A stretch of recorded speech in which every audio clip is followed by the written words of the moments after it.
Bonjour et bienvenue sur la chaîne des Fous de Normandie. Aujourd'hui, on va s'intéresser à une étude qui va nous donner un éclairage vraiment intéressant sur l'évolution des enfants souffrant d'un TDAH, un trouble de déficit attentionnel / hyperactivité. Alors cette étude, vous la trouverez comme d'habitude en lien dans la description de cette vidéo. C'est une étude danoise, qui est une étude de cohorte, une étude de suivi de jeunes gens qui ont eu un diagnostic, qui étaient à l'époque âgés entre 4 et 15 ans, et qui ont été suivis en moyenne pendant 22 ans.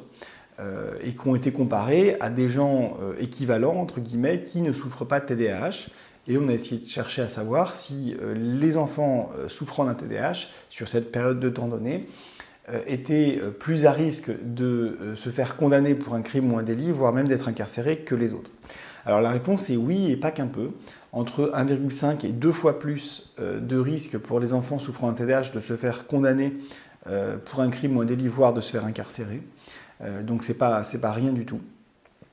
Ce qui est intéressant aussi de voir, c'est qu'il existe des facteurs quelque part aggravants, c'est-à-dire qu'il y a des facteurs qui sont des facteurs de risque, on pourrait dire, de se faire justement condamner pour un crime ou un délit, notamment le fait d'avoir des comorbidités addictives, donc d'avoir une dépendance aux drogues, cannabis, etc., alcool, etc., d'avoir des parents qui ont eu eux-mêmes des problèmes avec la justice, d'avoir un trouble positionnel avec provocation associée, comorbide, d'avoir un statut familial socio-économique défavorisé. Et ce qui est intéressant aussi de voir, c'est que l'ensemble se cumule. Plus vous cumulez ces facteurs de risque, plus vous risquez d'être condamné pour un crime ou un délit. Donc c'est quand même extrêmement intéressant comme résultat. Ça montre l'importance de la prise en charge du TDAH chez l'enfant, chez l'adulte évidemment.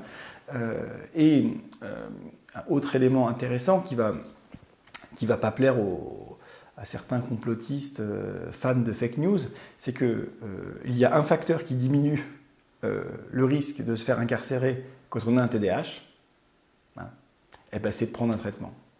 Voilà.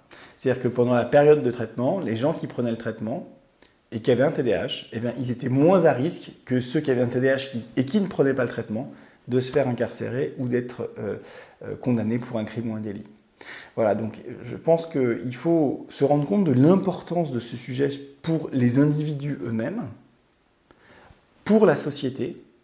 C'est fondamental comme sujet. Et quand vous entendez des gens qui disent « Ah, bah, le TDAH, c'est une mode, ça n'existe pas, c'est pas important, ou le traitement, il ne faut pas le donner, etc. C'est de la drogue », je pense vraiment qu'il faut pas laisser passer ce genre de choses. Voilà. Donc, j'espère que cette vidéo vous a intéressé.